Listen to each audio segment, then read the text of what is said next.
Podcast ini bisa disimak di kbrprime.id dan platform podcast lainnya.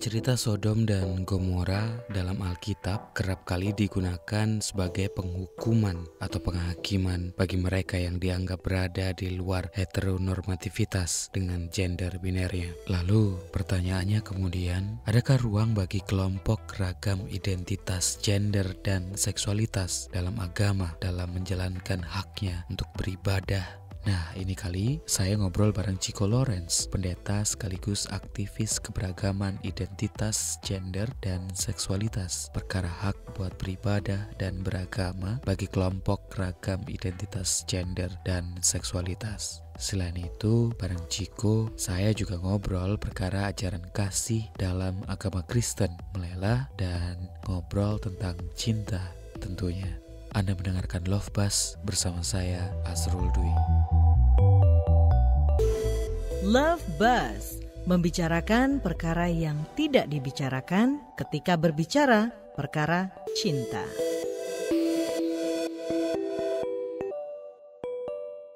Selama pandemi ini aktivitasnya keganggu, ada ketunda kah atau kayak gimana? Sebenarnya tidak begitu terganggu sih, karena di satu sisi kegiatan saya itu juga kan bersama-sama dengan teman-teman komunitas IMOV di NTT, organisasi berbasis komunitas yang memayungi teman-teman komunitas LGBT yang ada di NTT secara khusus. Jadi saya banyak beraktivitas, kadang-kadang kita mau buat kegiatan gitu, kegiatan-kegiatan itu tetap kita lakukan walaupun di saat pandemi, tapi tetap dengan menjaga prokes. Kegiatan yang dilakukan apa aja? Banyak sih, mungkin terkait dengan kesehatan. Misalnya kalau ada teman-teman yang membutuhkan mobile VCT, itu kita bantu akses. Terus ada teman-teman yang ingin kontrol mengenai kesehatan HIV dan AIDS-nya, itu bisa kita bantu mendampingi. Karena kita IMOV ini juga kalau mau dibilang ya kayak kelompok dukungan sebaya juga, KDS juga bagi teman-teman yang positif HIV dan AIDS. Waktu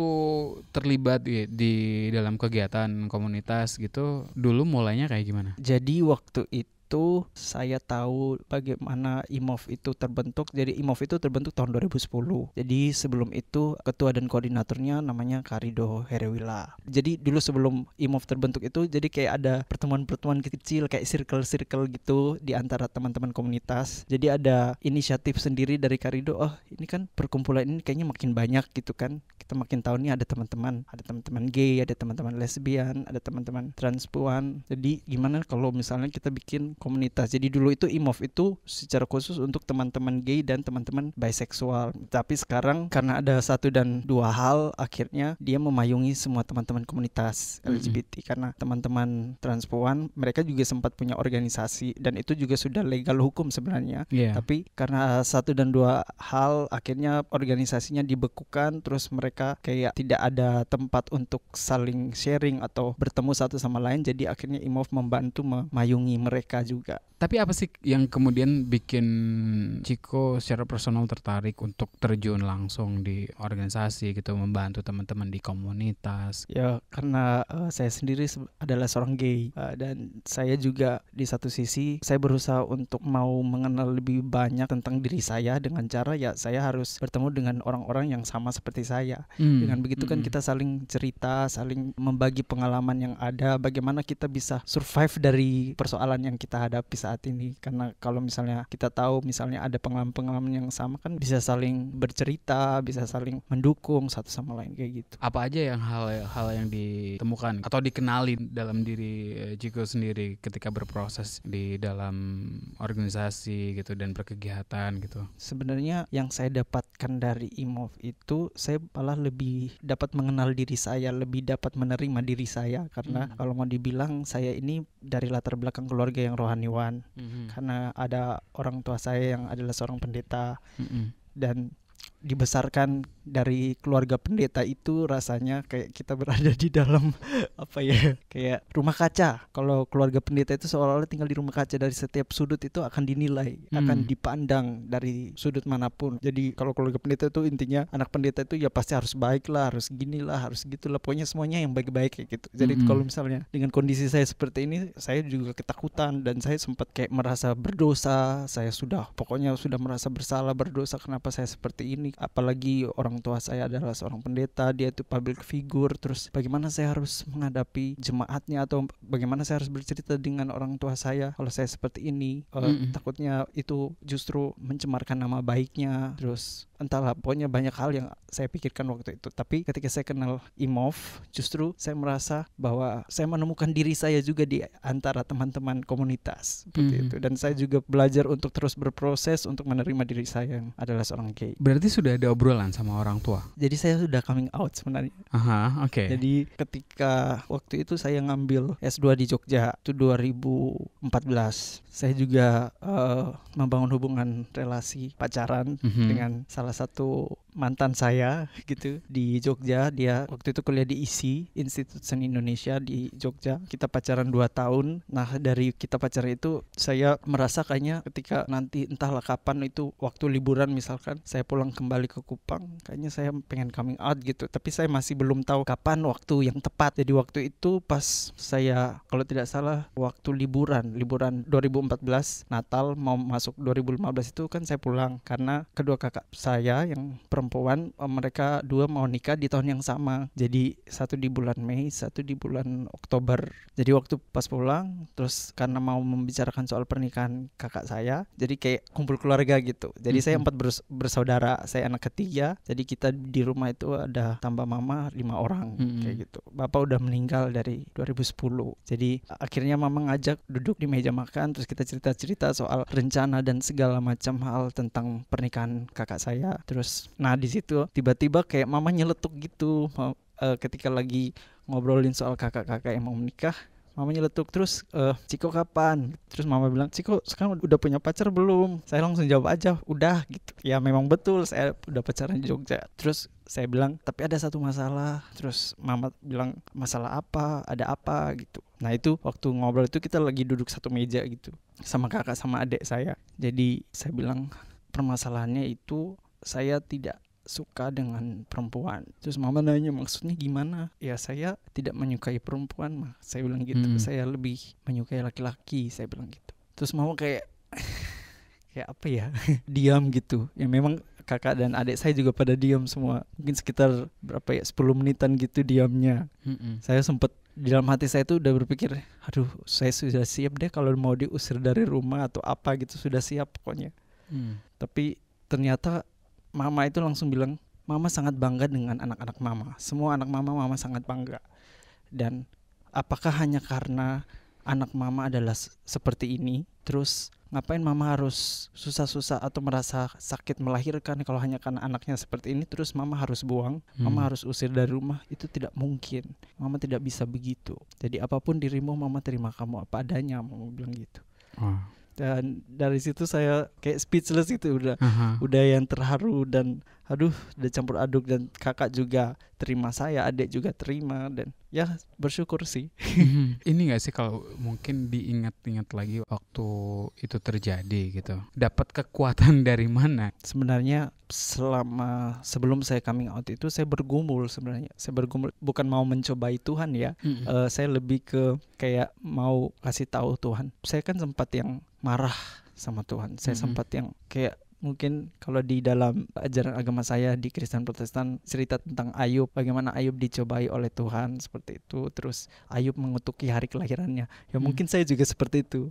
Saya mungkin mengutuki hari kelahiran saya, kenapa saya dilahirkan gitu, kenapa Tuhan harus merelakan saya harus tiba di dunia gitu. Kalau memang pada akhirnya saya seperti ini, lebih baik saya tidak ada di dunia kayak gitu. Saya sempat punya pemikiran yang seperti itu, dan saya bilang, saya bergumul, saya bilang, Tuhan kalau misalnya memang apa yang saya alami ini adalah sesuatu yang Engkau perkenankan, maka pasti Engkau akan memberikan waktu yang tepat. Saya harus memberitakan ini kepada orang tua. Dan pada saat itulah waktu sebelum mama ngajak kumpul keluarga itu, jadi waktu cerita-cerita tiba-tiba di dalam hati itu kayak ada yang bisik bilang ini waktunya, silakan bicara gitu. Kayak ada dorongan dari hati dan entah kenapa kekuatan dari mana yang tiba-tiba saya langsung ngomong aja gitu, kayak ngomong keceplosan aja gitu. Kekuatan dari Tuhan mungkin kan sering berdialog sama Tuhan, termasuk yang religius juga. Ciko seorang yang religius. Iya, saya sudah ditabiskan jadi pendeta. Sebentar, yang kita tahu kan Kristen, entah itu Protestan atau Katolik, nggak terlalu akur kan sama homoseksualitas gitu. Ya sebenarnya ini juga termasuk dalam pergumulan saya juga sih. Maksudnya ketika saya ditabiskan jadi pendeta juga ada satu masalah, karena salah satu publikasi, salah satu media di Kota Kupang mempublikasikan cerita tentang teman-teman komunitas LGBT, bagaimana pengenalan mereka tentang Tuhan dan juga gereja ketika sebagai LGBT kayak gitu. Jadi sebenarnya di situ sebelum saya ditabiskan pendeta itu, waktu itu saya ikut wawancara, nimbrung wawancara karena diminta di inisiatif dari ada salah satu wartawan. Terus kita cerita soal pengalaman iman kita dengan Tuhan dan juga dengan gereja. Jadi dari situ memang sudah ada kesepakatan antara kami ke teman-teman komunitas dengan si wartawan ini untuk bikin persetujuan bahwa nama kami disamarkan, lembaga gerejanya tidak boleh disebut di dalam publikasi tersebut. Semuanya disamarkan, jadi tidak ada yang tahu sebenarnya kayak misalnya itu saya gitu. Tapi sebelum saya ditabiskan jadi pendeta, nah menjadi pendeta itu kan tidak langsung jadi pendeta, ada prosesnya. Jadi kalau di Kristen Protestan itu ada istilahnya kayak vikariat, masa vikariat. Jadi masa vikariat itu kita jalani selama 2 tahun.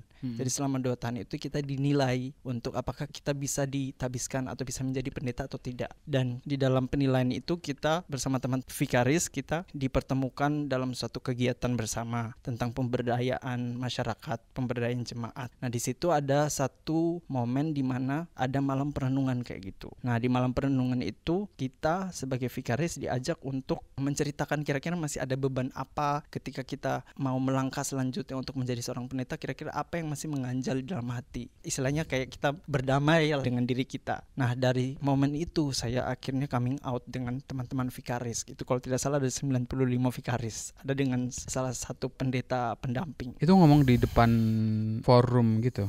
Iya, ngomong di depan forum. Karena mungkin ada persepsi gimana Kristen melihat homoseksualitas gitu dan orientasi seksual lainnya atau gender lainnya gitu. Dengan kesadaran atau pengetahuan itu pun waktu itu nggak bikin Ciko ngerasa kayaknya nggak dulu deh gitu. Jangan dulu deh, meskipun itu jadi beban ya. Waktu itu kan periode ketua sinodenya itu adalah seorang perempuan dan dia juga cukup terbuka dengan teman-teman komunitas LGBT. Nah dari situ saya berpikir mungkin ketika saya coming out dia mendukung saya, dan ya begitulah. Jadi ketika saya coba coming out memang benar bahwa beberapa teman vikaris dan juga pendeta pendamping yang ada, mereka merangkul saya, mereka bilang saya harus kuat, saya pasti bisa menjadi pendeta. Dan akhirnya udah saya ditabiskan jadi pendeta. Tapi karena soal publikasi itu yang dimuat di salah satu surat kabar di Kota Kupang itu, akhirnya karena masyarakat mungkin membaca ya kan itu dimuat di media online, terus mereka merasa bahwa oh ternyata ada pendeta gay gitu yang ditabiskan. Entah bagaimana ceritanya, mereka itu langsung mungkin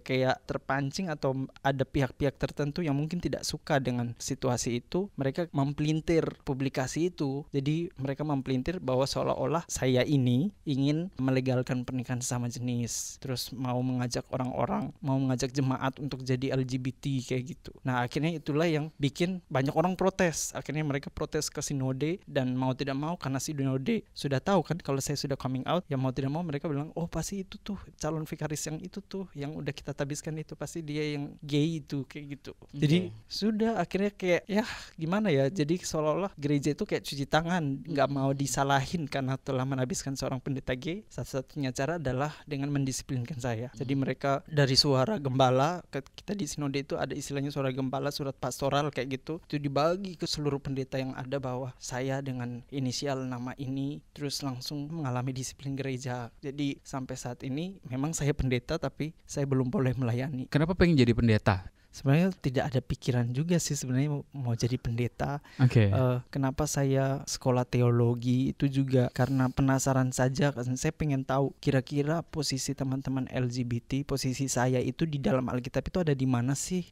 Apa benarkah kita ini betul-betul seperti yang dibicarakan para pemimpin-pemimpin agama bahwa LGBT itu dosa, LGBT itu begini begitu. Saya hanya ingin mau mencoba mencari tahu kebenarannya aja, di mana posisi teman-teman LGBT dalam Alkitab, apakah benar seperti itu atau mungkin adakah interpretasi yang lain. Dari situlah makanya saya pengen sekolah teologi dan akhirnya sampai lanjut S2 itu yang saya cari. Yang kemudian sudah ditemukan kayak gimana posisi teman-teman LGBT di dalam Alkitab atau di dalam agama Kristen katakanlah. Kita bertolak dari pemikiran pendeta-pendeta. Mereka kan selalu bilang bahwa homoseksual itu dosa karena cerita tentang Sodom dan Gomora itu selalu dikait-kaitkan dengan dosa LGBT, dosa homoseksual. Padahal sebenarnya tuh kalau misalnya kita membaca lebih baik dan kita istilahnya gini, seorang teolog itu tidak akan pernah bisa langsung ketika membaca Alkitab. Ini yang maksud saya ini secara harafiah ya, secara kata-kata di dalam Alkitab terjemahan LAI. Itu kita tidak bisa langsung menyimpulkan bahwa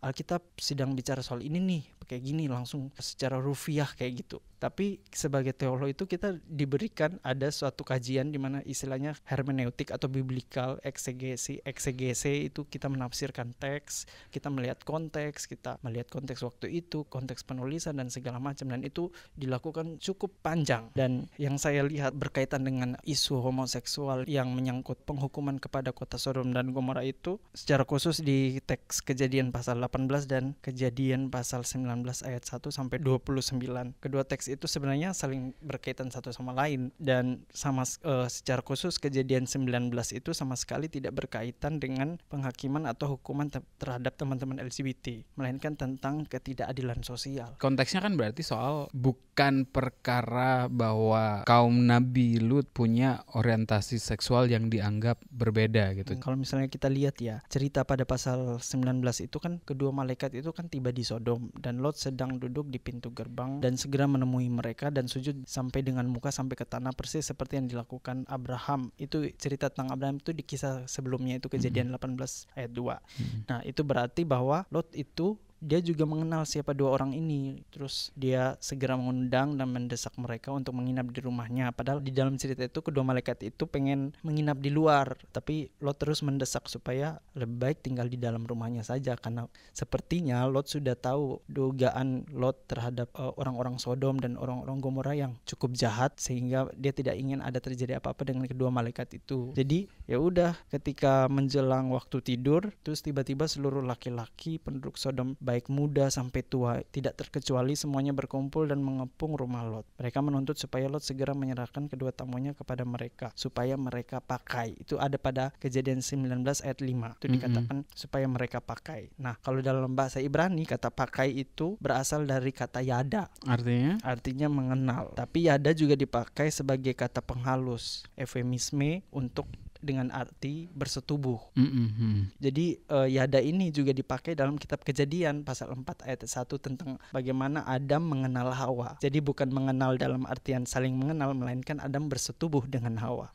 Seperti itu. Jadi seluruh kota ini ingin bersetubuh dengan kedua malaikat ini, atau dengan kata lain memperkosa kedua tamu Lot itu. Jadi kelakuan penduduk Sodom tentu mengguncangkan pembaca, sebab kita bisa bayangkan lah, maksudnya mereka ingin memerkosa sesama laki-laki, dan bukan hanya sesama laki ya, melainkan malaikat. Gitu. Dan itu memperkosa malaikat itu tentu adalah hujatan yang tidak bisa diampuni. Tidak heran jika bagian cerita Sodom ini kemudian dimaknai sebagai contoh penghukuman Tuhan terhadap orang laki-laki yang melakukan hal yang sama seperti niat penduduk Sodom pada kedua malaikat, yang kemudian disebut sodomi, dan akhirnya semua orang yang berorientasi seksual LGBT diidentikan dengan penduduk Sodom yang dihukum Tuhan. Tetapi ada pertanyaan lanjutannya nih. Kayak gimana tuh? Apakah kita bisa memukul rata atau menyamaratakan semua orang LGBT sebagai yang bernafsu sodomi? Nah, itu dia. Nah, kalau kita lihat kejahatan penduduk Sodom, itu memang ada kekerasan seksual berupa perkosaan. Tetapi perkosaan yang bisa dilakukan oleh orang-orang heteroseksual dan atau homoseksual terhadap orang heteroseksual dan atau homoseksual. Nah, gejala ini disebut gang rape. Nah, penduduk Sodom berniat melakukan gang rape atau perkosaan massal terhadap kedua tamu Lot. Jikalau begitu, perikop ini tentu tidak bisa dipakai untuk menjadi alasan tentang sikap anti-LGBT. Ada petunjuk yang jelas bahwa niatan penduduk Sodom itu adalah geng rape sebagai orang-orang yang heteroseksual terlihat pada tawaran Lot kepada penduduk Sodom untuk melampiaskan nafsu mereka terhadap kedua anak perempuannya yang masih perawan. Itu ada pada Kejadian 19 ayat 8. Jadi sebagai ganti niatan mereka memperkosa kedua tamunya. Jadi kayak gitu. Situasi ini menjadi petunjuk yang jelas kepada pembaca bahwa tawaran Lot merupakan sebuah afirmasi tentang penduduk laki-laki Sodom bukan berorientasi homoseksual, atau paling sedikit tidak semuanya berorientasi homoseksual melainkan heteroseksual. Memang bahwa penduduk Sodom berniat melakukan pemerkosaan secara homoseksual, tapi kita sendiri tidak dapat atau tidak bisa menyimpulkan atau menganggap semua penduduk laki-laki Sodom adalah geng homoseksual atau berorientasi seksual homoseksual. Jadi dari berdasarkan situasi ini, ya tentu hukuman atas dosa Sodom dan Gomora itu bukan murni dosa homoseksual, tetapi tentang ketidakadilan sosial. Kemudian ya, sudah belajar, sudah jadi pendeta gitu, kan ada pemahaman juga sebenarnya. Di sisi lain, kenapa kira-kira tafsiran yang itu saja yang kemudian terus didengung-dengungkan? Kalau menurut Ciko kenapa? Ya sebenarnya kalau saya lihat sih, ya karena memang itu satu-satunya jalan, karena itu kayak seolah-olah secara hurufiah ya yang tadi saya katakan bahwa di dalam terjemahan LAI Alkitab sendiri itu, Lembaga Alkitab Indonesia menerjemahkan Alkitab itu secara tidak memakai pilihan atau diksi atau menerjemahkan ayat-ayat Ibrani itu dengan benar atau memakai pilihan-pilihan kata yang baik gitu. Tetapi karena mereka berdasarkan ya apa adanya lah istilahnya seperti itu, akhirnya yang membuat akhirnya terjemahan-terjemahan itu justru malah ambigu. Jadi tidak jelas apakah benar dosa Sodom dan Gomora itu adalah dosa homoseksual atau dosa apa kayak gitu. Itu tidak dijelaskan dengan sangat baik di dalam terjemahan bahasa Indonesia. Tapi kalau Protestan gitu secara general mungkin juga di luar Indonesia, apakah juga masih punya pemahaman yang sama atau justru pembacaan-pembacaan lainnya itu juga hadir di mimbar gitu, dihadirkan? Kalau yang saya lihat sih secara khusus di Indonesia sebenarnya banyak ya pendeta-pendeta yang cukup progresif dengan melihat dari kacamata yang berbeda ketika mereka membaca kisah Sodom dan Gomora itu. Dan memang benar bahwa apa yang dipahami atau ditafsirkan selama ini itu sebenarnya tidak seperti itu. Sebenarnya apa yang disampaikan atau cerita-cerita yang disampaikan dalam Alkitab, khususnya cerita Sodom dan Gomora itu ya sebenarnya tentang ketidakadilan sosial atau tentang hospitality. Bagaimana bangsa Sodom dan Gomora perlakuan mereka terhadap tamu yang datang. Karena kalau misalnya kita melihat secara latar belakang sosial, kita tahu Sodom dan Gomora itu kan dijajah. Mereka itu bangsa jajahan. Jadi karena mereka bangsa jajahan, jadi mereka punya ketakutan terhadap orang-orang asing. Nah, waktu itu ada ketika mereka dijajah, penjajah mereka itu cara untuk mengalahkan musuh atau mempermalukan musuhnya adalah dengan cara sodomi itu, entah mau homoseksual atau mau heteroseksual. Intinya ketika dia melakukan sodomi, dia sudah mempermalukan, sudah mengalahkan musuhnya. Seperti itu. Itulah yang ingin dilakukan orang-orang Sodom kepada kedua malaikat itu, karena dianggap bahwa orang asing itu datang dan ingin kayak istilahnya menaklukkan kota mereka lagi. Itu yang ditakutkan. Makanya mereka ingin melakukan hal yang sama seperti penjajah Sodom dan Gomora. Ada main-main juga soal power di sini gitu nggak sih dalam menerjemahkan itu? Sebenarnya ada sih. Ya karena kita tahu kan di dalam sejarah perkembangan penafsiran secara khusus di Alkitab Perjanjian Lama maupun Perjanjian Baru ya, karena kita lihat bahwa budaya patriarkal itu sangat kental. Jadi laki-laki itu selalu menjadi yang utama, sedangkan perempuan itu kelas 3, kelas yang di belakang lah gitu. Jadi karena budaya patriarkal ini akhirnya yang menganut budaya heteronormatif yang sangat-sangat penuh dengan maskulinitas, bahwa laki-laki itu yang paling utama, akhirnya dia tidak akan pernah bisa untuk menerima keberadaan orang-orang yang mungkin orang-orang yang memiliki orientasi yang berbeda. Apalagi perempuan saja sudah dinomor 2-kan, apalagi gender yang lain misalnya. Selama ini kan yang kita tahu pendeta tuh yang harus ngayomi, penuh dengan kasih gitu. Kalau mereka menolak gitu ya, katakanlah teman-teman komunitas LGBTIQ+ untuk masuk gereja, katakanlah, kasihnya di mana gitu. Pasti ada pertanyaan kayak gitu. Kayak ini pertanyaan yang awam aja. Nah, Kalau menurut saya sih itu persoalannya, karena mereka tidak benar-benar melihat esensi kasih itu. Karena selama ini yang mereka lihat bahwa mereka selalu berkoar-koar bahwa Allah itu memang kasih, tapi Allah itu adil. Jadi dosa ya dosa, salah ya salah, kayak gitu. Selalu seperti itu. Tapi mereka tidak pernah sadar bahwa Tuhan sendiri mengatakan bahwa hukum yang paling utama itu adalah hukum kasih. Jadi hukum kasih itu yang paling utama. Dia membawahi seluruh hukum-hukum yang lain. Kalau mau dibilang 10 hukum Taurat, kan orang-orang Yahudi waktu itu kan sangat patuh kepada hukum Taurat kan. Nah, hukum kasih itu di atas hukum Taurat itu. Jadi setiap orang yang tidak melakukan hukum kasih, berarti hukum-hukum yang lain-lain itu tidak ada gunanya. Itulah yang menjadi kegelisahan kami ketika orang-orang tidak melihat esensi dari kasih itu seperti yang tadi saya sudah uraikan seperti itu. Nah, itu yang selalu dilihat bahwa ya betul bahwa Allah itu kasih, tapi Allah itu adil. Mereka selalu seperti seolah-olah selalu mencari-cari celah untuk menyalahkan teman-teman komunitas atau mendosa-dosakan teman-teman komunitas LGBT. Tapi dialog untuk di gereja Chico sendiri gitu ya, setelah 2020 itu kemudian ada dialog-dialog lainnya nggak sih yang mungkin terjadi gitu ya untuk membahas ini, atau sama sekali ditutup kemungkinan itu? Kalau saya lihat sih, walaupun memang realitas yang terjadi adalah saya mengalami disiplin ya, tapi itu bukan berarti bahwa tidak ada pendeta yang tidak pro. Ada kok pendeta-pendeta yang progresif juga di gereja saya, tapi mungkin karena entah kondisi, entah karena sesuatu hal, sehingga persoalan saya itu akhirnya mereka juga tidak terlalu mau ikut campur karena takut ya semakin ikut campur terus orang semakin panas kayak gitu kan. Jadi lebih baik diredakan dulu atau bagaimana gitu. Caranya baru nanti urusan bagaimana ada dialog, bagaimana ada pemahaman yang baik, yang benar tentang teman-teman komunitas itu pasti saya yakin dan saya percaya itu bisa dilakukan. Tapi kalau masyarakat di sana di Kupang kayak gimana sih sebenarnya penerimaannya terhadap teman-teman komunitas LGBTIQ+ gitu? Sejauh ini sih sebenarnya kalau saya lihat itu orang-orang di NTT secara khusus sebenarnya sangat ramah ya. Sangat ramah dengan teman-teman LGBT, karena di satu sisi teman-teman LGBT ini mungkin secara khusus ya teman-teman transpuan itu cukup berkontribusi dengan masyarakat karena mereka itu buka usaha salon dan segala macam, dan mereka selalu dipanggil oleh para pejabat untuk make up. Itu disambut baik oleh pemerintah dan itu juga disambut baik oleh masyarakat. Sebenarnya tidak ada yang masalah sebenarnya. Cuman ya itu ketika LGBT ini sudah dihubung-hubungkan dengan agama, itu pasti selalu jadi masalah. Dan itu pasti selalu ada orang-orang entah pihak-pihak tertentu yang bagaimana caranya LGBT ini harus dimusnahkan lah, dicela kalau perlu kayak gitu.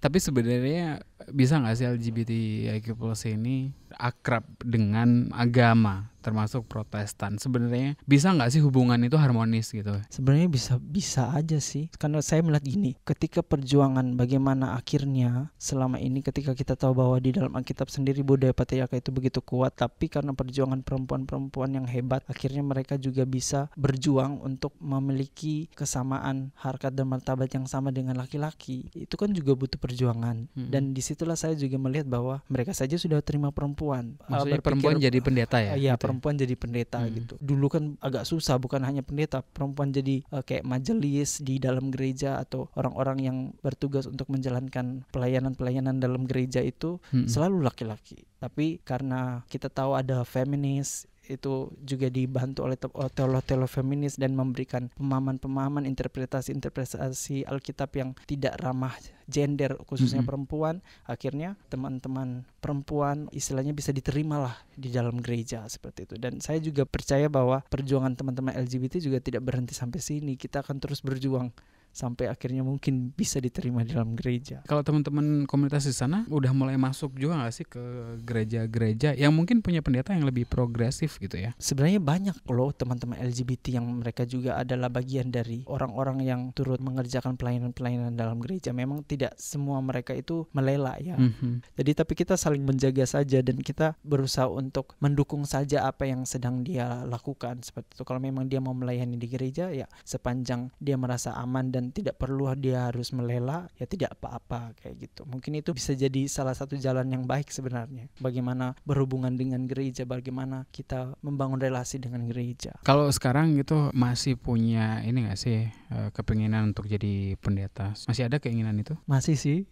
Oke. Iya, karena kalau mau dibilang ya saya sudah ditabiskan jadi pendeta, cuman tidak boleh melayani aja. Maksudnya disiplin gereja itu tidak bisa melakukan pelayanan dan tidak boleh memakai atribut-atribut kependetaan kayak gitu. Kemungkinan untuk banding gitu ada nggak sih? Kalau berdasarkan surat pastoral kemarin yang dibuat oleh sinode itu katanya 2023 ketika ada mau pergantian ketua sinode, persoalan saya akan diperbincangkan lagi mengenai status kependetaan saya. Tapi saya yakin kok di dalam peraturan gereja saya itu tidak memperbolehkan atau tidak menerima pengorakan kependetaan kayak gitu. Jabatan pendeta itu kayak kependetaannya itu dicabut. Nunggu 2 tahun gitu ya untuk kemudian dibahas. Sekitar 2023 itu yang mungkin baru dibahas. Jadi selama ini ya saya ya sudah, karena saya pikir saya pendeta, ya sudah saya pelayanan saja sama teman-teman komunitas kayak gitu. Kadang-kadang ada teman-teman komunitas yang pengen gimana sih, ada teman-teman yang pengen tahu bagaimana sih kira-kira Tuhan terima kita nggak sih kayak gitu-gitu. Jadi saya bantu memberikan pemahaman kepada mereka bagaimana mereka harus berdamai dengan diri mereka, bagaimana mereka membaca Alkitab dengan baik dan tidak melihat dari perspektif yang menyudutkan teman-teman komunitas, tapi mereka membaca dengan perspektif yang baru, sehingga dari situ mereka juga bisa menerima kondisi dan keberadaan mereka. Edukasi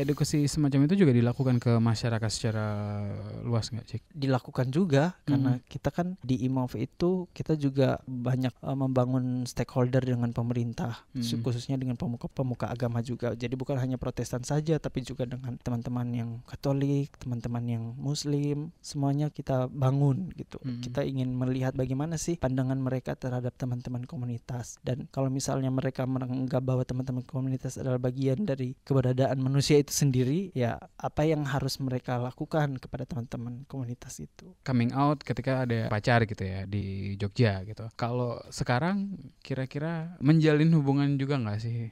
Pacaran gitu? Oh iya. Kalau saat ini saya masih single. Oke. Jadi waktu itu saya putus sama mantan saya itu karena kita harus pulang masing-masing karena udah selesai kuliah. Saya harus balik ke Kupang, dia harus balik ke Surabaya. Ya sudah, karena sekali saya penerbangan doang kan sebenarnya. Sebenarnya kita ada ini sih, maksudnya ada keinginan untuk kayak LDR gitu kan. Asik. Tapi saya pikir kayaknya karena saya juga tidak tahu kan apakah saya belum pernah menjalani hubungan pacaran LDR kayak gitu. Jadi saya takut entah saya yang menyakiti dia atau dia yang menyakiti saya. Saya tidak mau ada salah satu tersakiti gitu. Jadi saya pikir sudah lebih baik kita sudahi saja, kita teman saja kayak gitu. Dan akhirnya kita putus, dan sampai dengan saat ini ya belum ada orang yang seperti mantan saya itu. Jadi saya belum mau membangun hubungan pacaran. Tapi komunikasi masih jalan? Masih jalan. Itu berapa tahun waktu itu berarti? Kita pacaran itu 2 tahun. Itu kali pertama pacaran. Makanya susah untuk dilupakan gitu ya. Jadi pacarannya waktu itu juga ketika udah sekolah di luar kan, di Jogja. Ketika di Kupang itu ya itu kayak benar-benar ketakutan, terkurung, dan semuanya dipendam dalam hati. Dan itu itu rasanya kayak gimana gitu, sakit lah. Kayak tidak bisa berekspresi dengan keinginan kita gitu, kayak tidak bebas. Tapi sekarang kan jauh lebih ringan gitu gak sih untuk menjalani? Itu kan sudah menerima diri sendiri gitu, Cik. Jauh lebih bebas sih, maksudnya saya secara spiritual, secara jasmani maupun rohani, saya sebenarnya sudah berdamai dengan diri saya. Saya sudah bisa menerima keberadaan saya, dan apalagi orang tua saya, keluarga saya sudah menerima saya. Mungkin itu sudah lebih dari cukup. Mungkin apa yang saya alami dengan gereja saat ini itu jadi pelajaran buat saya untuk jangan cepat-cepat percaya kepada orang. Termasuk itu. Ini ya, pacar di masa depan. Pacar di masa depan ya. Kalau waktu coming out kan berawal dari pertanyaan mama gitu ya, kamu kapan nyusul gitu. Kalau yang sekarang ada nggak sih pertanyaan mungkin lanjutan, kapan punya pacar lagi gitu? Nggak ada pertanyaan gitu? Enggak. Kalau saya bersyukur karena mama itu tidak terlalu pusing mengurusi hubungan pacaran anak-anaknya itu. Jadi kakak saya, adik saya sendiri juga tidak terlalu, mama tuh nggak pernah kayak nanya pacar kamu sekarang siapa gitu. Nggak pernah nanya. Paling ya kalau misalnya dia tahu kalau kita lagi pacaran, ya udah baik-baik ya kayak gitu. Jangan bikin masalah gitu. Bawa kabar kalau udah mau naik ke pelaminan. Mungkin gitu kali. Tapi kayaknya nggak bisa, soalnya di Indonesia kan udah melegalkan. Kan komitmen nggak harus pakai ini kan. Iya kan, apa itu kan istilahnya kayak cuman hitam di atas putih gitu. Nanti ini kalau pendeta ngomong kayak gitu boleh nggak sih? Kalau menurut Chico, makna cinta itu apa? Bagi saya makna cinta itu sama seperti kasih yang Tuhan berikan kepada kita, unconditional love, cinta tanpa kondisi. Jadi ketika kita membangun hubungan cinta kepada orang lain atau siapapun itu dengan gender dan orientasi seksual apapun itu, ya kita harus mencintai tanpa kondisi. Karena ketika kita mencintai tanpa kondisi, itu berarti bahwa kita mencintai seseorang itu baik kelebihan maupun kekurangannya. Jadi tidak ada yang tidak tersekat oleh apapun itu. Kalau kamu punya saran, komentar, atau ingin berbagi cerita, boleh banget. Email ke podcast@kbrprime.id dan tulis Love Bus untuk subjek emailnya. Kalau kita iman bahwa Tuhan mencintai umatnya tanpa kondisi, lalu apakah kita manusia, umatnya, punya hak buat membikin, menulis, menyusun, atau menentukan syarat-syarat atau kondisi atas kasih yang diberikan Tuhan? Love Buzz, membicarakan perkara yang tidak dibicarakan ketika berbicara perkara cinta. Kunjungi kbrprime.id untuk menyimak beragam podcast lainnya dari KBR.